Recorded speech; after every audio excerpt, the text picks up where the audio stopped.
Quand je vous dis les amis que ce nouvel animé Pokémon là n'est pas normal, il est pas normal. On a pour l'instant 4 épisodes et à chaque fois j'ai pris soit des mini claques, des montées d'émotions, des frissons dressés. Je suis jamais resté de marbre pour l'instant devant un seul épisode. C'est vraiment super bien fait, super bien écrit. C'est vraiment une belle petite surprise. Quand je vous ai dit les amis qu'on était tous passés près de chialer dès l'épisode 1, je suis certain que ce nouvel animé Pokémon là va nous faire chialer au moins une fois ou deux avant la fin de l'animé. C'est certain. Et yo les dresseurs, c'est Alexandre, j'espère que vous allez bien. Dans cette vidéo les potos, on se retrouve pour parler ensemble de l'épisode 4 du coup comme vous l'avez compris de Pokémon épée et bouclier en animé. Mais avant ça, générique.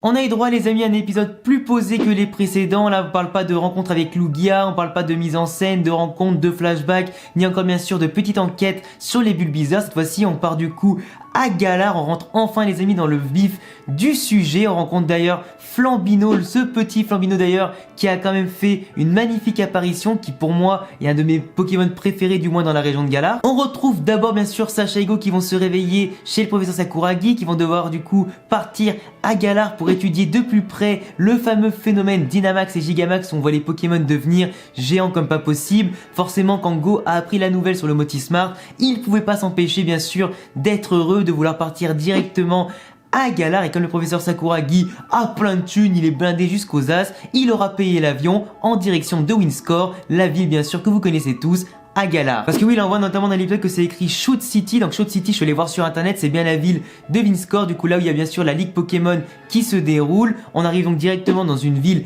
hyper intéressante, hyper gigantesque, que pour le moment bien sûr Sacha et Go n'ont pas le temps de visiter, mais si on voit que Go est quand même très comment dire, renseigné sur même le monde de Pokémon en général. Il n'est pas non seulement renseigné sur les Pokémon, mais aussi bien sûr sur les autres régions, les différentes villes, leur culture, leurs spécialités, comme il l'a montré notamment avec les gâteaux qu'ils vont bouffer dans tout l'épisode. Ils veulent partir du coup en direction des terres sauvages, malheureusement le train ne part que dans 3 heures, donc forcément ils vont faire un petit peu les boutiques, se poser pour manger un bout, qu'ils vont rencontrer du moins un Flambino qui dirige une troupe de Goupilou. Et moi les amis, vous me connaissez, je suis un très grand fan de foot, j'ai joué au foot quasiment toute ma vie, j'adore Pokémon aussi. Donc forcément quand je vois un Pokémon qui passe son temps à jouer avec ses pieds, du coup comme Flambino qui joue avec des cailloux, avec tout et n'importe quoi et qui a vraiment une belle maîtrise technique, franchement je suis carrément fan. Et après je vous le dis, parce que moi dans Pokémon épée, comme vous avez vu dans mon let's play narratif, et d'ailleurs si tu l'as pas vu je t'invite bien sûr à aller le regarder, j'avais pris l'Arméléon. Mais franchement quand je vois Flambino ce qu'il fait, et surtout quand j'ai découvert après ses évolutions qui joue au foot, franchement je suis dégoûté de pas avoir pris Flambino. D'ailleurs au début ça m'a un petit peu surpris quand j'ai vu le Flambino recouvert de boue, tout noir et tout ça, mais quand j'ai vu les Goupilou et le fait qu'il était le chef des Goupilou, je me suis dit ça à tous les coups un truc de raciste pour faire en sorte qu'ils puissent s'intégrer dans leur société, tu vois. Au final c'est un petit peu un running gag de l'animé entre le Flambino qui est tout blanc, qui veut devenir noir, pour un petit peu être foncé, ténébreux, le petit Dark Sasuke du groupe, tu vois. Du coup au final on a les Goupilou, on le sait tous dans leur description du Pokédex, c'est des Pokémon qui volent la nourriture des autres, que ce soit des humains ou des Pokémon.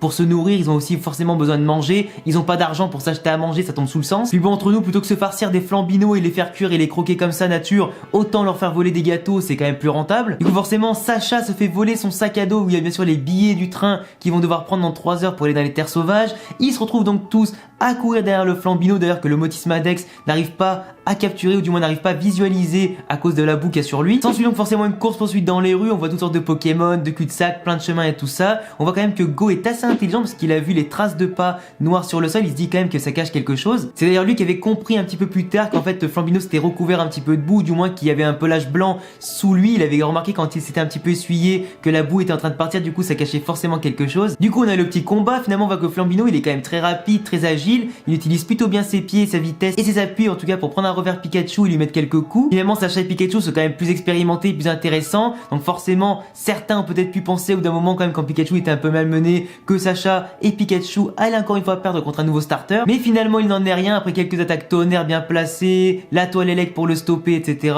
Ça s'est bien terminé, ça s'est bien passé. On a après les Goupilou qui sont partis en courant parce qu'ils ont revolé des sachets au même endroit, comme quoi en réalité le criminel revient toujours sur les lieux du crime comme un vieux con. Ils se font choper dans un cul-de-sac du coup par le propriétaire de la pâtisserie. T'as Go qui va mentir du coup au vieux lui disant que Flambino c'est mon Pokémon, sachant que le Pokémon de base à mon avis c'est pas son premier coup qu'il fait à la pâtisserie. Du coup c'était pas forcément le meilleur des mensonges, mais au final tout est bien qui finit bien, tout le monde s'assoit, tout le monde mange tranquillement. Hyper fan de ce Pokémon là, mais forcément comme lui dans sa tête il est encore centré sur Mew, en mode Mew ce sera mon premier Pokémon et d'ici là j'en prendrai pas d'autres. Donc forcément il lui propose pas de venir avec lui comme Sacha notamment aurait pu le faire s'il était vraiment rapproché de ce Pokémon là. On a les Goupilou qui sont là en mode mais vas-y qu'est-ce que t'attends, pars avec lui et tout ça. Du coup forcément les trois vont se mettre sur Flambino et le ramener directement dans le train pour faire en sorte qu'il accompagne Go, Pikachu et Sacha dans leur aventure. Mais vraiment le moment où t'as les Goupilou qui parlent etc, ou du moins qui lui disent à Flambino de partir, et puis même le petit moment où t'as la petite démonstration où ils font un petit peu des petites techniques en l'air pour marquer du coup avec la canette dans la poubelle. Franchement j'ai trouvé ça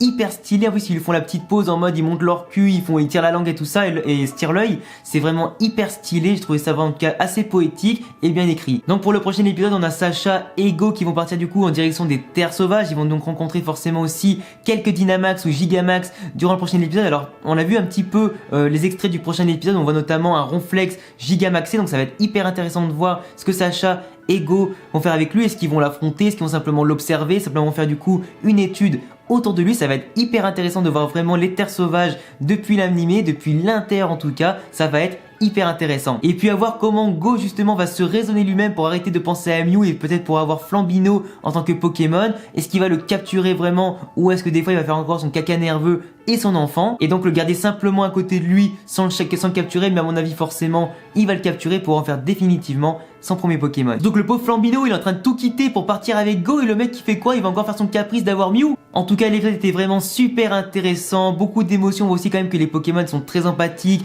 qu'ils ont aussi forcément des sentiments. Même s'il était le leader des Goupilou, ils ont compris que la meilleure chose à faire pour lui c'est de le laisser partir. Ils peuvent maintenant se débrouiller seuls, ils ont eu de l'expérience, ils savent où trouver à manger, comment en avoir. Donc maintenant Flambino peut voler de ses propres ailes. Donc voilà les gars, c'est tout pour la review analyse de l'épisode 4 de Pokémon épée bouclier en animé. Si vous avez kiffé l'épisode, bah écoutez, dites-le moi en commentaire. Si t'as pas eu le temps de voir l'épisode, je te mets le lien comme d'habitude en commentaire épinglé ou en haut de la description ou alors dans les deux. Si vous aimez Pokémon, les animés, les mangas, les jeux vidéo en général et tout ce que je propose en général sur la chaîne, et si tu veux suivre l'aventure de Sacha à Galar et dans l'animé Pokémon 8G avec moi, bah écoute, abonne-toi, laisse un pouce bleu si t'as kiffé la vidéo, coche la cloche pour ne pas rater les prochaines qui vont sortir, et à bientôt les amis pour une prochaine vidéo. Ciao. Ensemble pour toujours et même un peu plus, amis jusqu'à la fin des temps. Aujourd'hui et demain, c'est une certitude.